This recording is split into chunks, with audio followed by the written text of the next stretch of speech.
Hello, everyone. Welcome to a new episode of the Modest Geek. Today, I would like to talk a little bit about how I know what you did last summer. I don't know why the British accent. You're gonna find it here and there, coming and going. Just stick with it. Just go with it. Just find it best if you just go with it. Now, why do I want to talk about Amazon's I Know What You Did Last Summer? That's the reason why is because I actually found myself very compelled, very interested, very invested in the story itself. Now, it's nothing new. It's nothing that we haven't seen before. I don't know if you have, if you're like me, that has watched the classic movie, the slasher horror film I Know What You Did Last Summer, the same title. It was premiered back on 1996, and it had a lot of guests, a lot of actors that were very famous at that time, like Sarah Michelle Gellar, Freddie Prinze Jr. It also featured the main character, Jennifer Love Hewitt, and many, many more.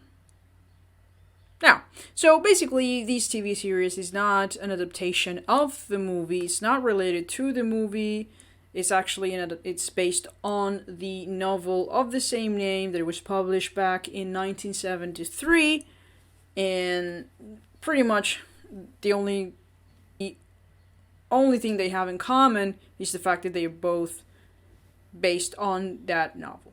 Now, so basically, it has 7 episodes. With the 8th episode and final episode, it's a limited series, so most likely we won't get a second season. It's just a limited series.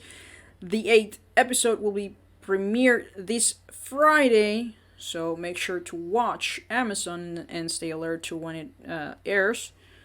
And so far we have 7 episodes. Throughout the 7 episodes, a lot of things start happening. The premise is the same. A group of teenagers see themselves involved in an accident that ends someone's life. In the movie, it was someone they didn't know, but in this show, it's someone they do know. It's someone from their own group. Now, what is interesting about this is the main character, who's played by Madison Iseman, plays two characters, twin sisters. One of them is called Lennon, the other one is called Allison.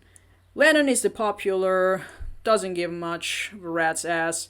What she does, she will do whatever she needs to do or in order to get what she wants. She is also the type of person who does drugs, self-absorbed, she also films her own sex videos for money. She's very much that type of teenager, goes to parties, and despite all that, she still actually manages to go to a college. And we have Madison, who is completely the opposite. She is more of a nervous type of girl, she's shy. She's been in love with this guy Dylan, and Dylan has felt the same way about her, but they both never, being timid, they just never really find the time or find the courage to ask each other or talk to each other, and go out on a date and such. Now, we have these twin sisters. Their father is called Bruce. They don't have a mother. I mean, they do have a mother, but ultimately she killed herself, and they have been motherless for quite a while now, and that seems to affect them in a very different way, as you could see. Now, so each episode goes back and forth between what happened at the party and the present day, like 1 year after what happened that night. Okay, and each episode is based on a different point of view. So the group of people, the group of teenagers involved in the accident, well, basically, one of them is Lennon, the other one is Dylan, the other one is Margot. Also, we have Riley and Johnny. Those are 5 teenagers involved in the accident. killing one of their own, Madison. Madison actually turns out to be in the first episode, the one who they accidentally ran over with the truck or the car. Don't really know what model it was. Now, the interesting thing about this twist, not that twist, the fact that they actually killed one of the twins, but the fact that actually the one they killed was Lennon. It wasn't Allison. Now, of course, she doesn't find the courage to tell them that, no, guys, actually that's Lennon. I'm Allison. I killed Lennon, the most popular girl, She didn't tell them anything. She did told her father, but they decided it was best. Actually, he decided it was best to keep it a secret, and basically she had to keep on pretending to be Lennon even a year after, and even after she returned from that trip, she had to keep pretending to be Lennon. So she had to get closer to Margot and all the others as Lennon and not as herself. Now, like I said, a lot of things happen in the first 7 episodes. People die. There are some very gruesome deaths, very, disturbing scenes. We're not going to get into exactly what happens, but we do want to do a quick recap of the people who have died, or the characters that are no longer a suspect because, well, pretty much they no longer with us. The first one to die in the first episode is Lennon. So, Lennon, I'm so sorry, you are off the race. You're no longer a suspect, though. It was, however, they did try to make us believe that Lennon might be still alive, but in one episode, they show that it's definitely not her, because her body shows up in the beach, so not her. Somebody else knows, and we don't know who it is. We want to know who it is. We don't know yet. Actually, there are 2 suspects, but we're going to get to that later. So we have Allison then. Allison, she's pretty much alive. She's one of the ones that made it to the final episode. She's the one who's been hunted the most by this killer, by the person who apparently knows what they did last summer. Now, what about Margot? Margot has made it to the final round, to the final episode. She is still alive, even though she was thrown out of a window in her own house. We don't know who threw her, but even though we all thought she was dead, she turned out to be alive. So she's still alive. We'll see what happens in the last and final episode. Now, Dylan, up next. The guy Allison has a crush on, and they had sex in the last episode, but apparently, because Allison told him the truth, he, well, pretty much got upset and, went a little, just pretty much ran away. Coward. What?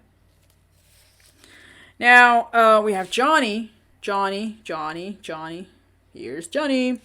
Johnny, unfortunately, will see his demise in, I believe, the first or second episode, but pretty early on. He's one of the second, actually, victims to die, so I'm really sorry, Johnny. But you're no longer in the race of, in the final girls of the last episode. But may the force be with you. Then we have Riley. Johnny was Margot and Allison's best friend. Unfortunately, he met the worst fate of all. Him and his boyfriend. Very gruesome deaths. Not as gross as the person I'm going to name up next. Next victim, no longer a suspect, which is Riley. Riley, I'm sorry. No longer in the race. You are relieved of your duty. May the force be with you. You are not in the final episode, and you are not a suspect. Riley's demise was one of the gruesomest demises ever. Actually, yeah, it was really. Her arm was chopped off, and before that, somebody stabbed a knife like right through the chest, and I was like wondering, wait a second, this is, I know that it's fiction, we all know that it's fiction, but seriously, you can't come back from that. I mean, somebody stabbed you right here, you just bleed to death, I'm guessing, in minutes, and then somebody chops off your arm and you're still alive a day later, 24 hours. That would those are some pretty serious surviving skills you got there, Riley. But still, she was not able to make it to the end. So may the force be with you, Riley. Riley was Dylan's best friend, and she had a little crush on him as well. She was also the drug dealer of the team. So yeah, these are all teenagers that you don't really find rooting for neither one of them. Actually, Margot grew on me a little bit, and Allison, because, Allison, is sort of like the victim of it all. Maybe she's the one. Maybe she's the instigator. Anyway, then we have Bruce, the father,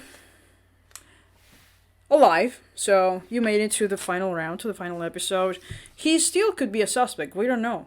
We know that he hid a very important secret from his daughters, and that is the fact that their mother was still alive. She never killed herself. She just left them. She just abandoned them. And in the final episode, the mother shows up because nobody told her that one of her daughters had died. Apparently, though, she kept on living, built a whole new life for herself with a whole new family and such. We'll see if she could be a new suspect in the final episode, or if there's something to it. Then we have Layla. You cannot read there, but it says Chief of Police. Chief of Police. She's the one investigating the murders. She's still alive, so kudos to you. Maybe she still could be the suspect. Maybe she's the killer after all. Clara, up next. She's the leader of a cult that's been on the island, and unfortunately she died on the last episode. I believe it was... No, yeah, it was in the last episode, in the 7th episode. Yeah, so I'm so sorry, Clara. She was the main suspect. After her demise, everybody thinks that the town was free of the killer, but as it turns out, it's not. We have then just supporting characters: Kearney, the mother, Riley's mother, who dies also gruesome dead. Not as gruesome as Riley's, but still gruesome dead. So bye-bye, Kearney. May the force be with you. And then we have... I'm putting this away because they all made it to the round. We have some supporting characters that might as well be suspects. We have Kelly, who is Kearney's best friend. Could be, but no, maybe not. Mel, Margot's mother. There's something fishy about that lady. And the mother, like I said before. The mother. Everybody's a suspect so far. Everyone who's not dead. My theory is, or at least what I fear, is that it's all going to come down to two people. It's all going to come down to either Dylan or Margot. And I fear that she might be the killer in question, or at least the instigator. And it's such a shame for me, because I actually grew to like her. Her relationship with Allison grew on me as well. I actually really like the fact that in the last episode we see that apparently Margot knew the whole time that Allison was Allison, and she'd never actually said anything. That for her, that didn't matter. I'm actually more rooting for their relationship than Dylan and Allison's relationship. Anyways, guys, see you next time. Bye bye.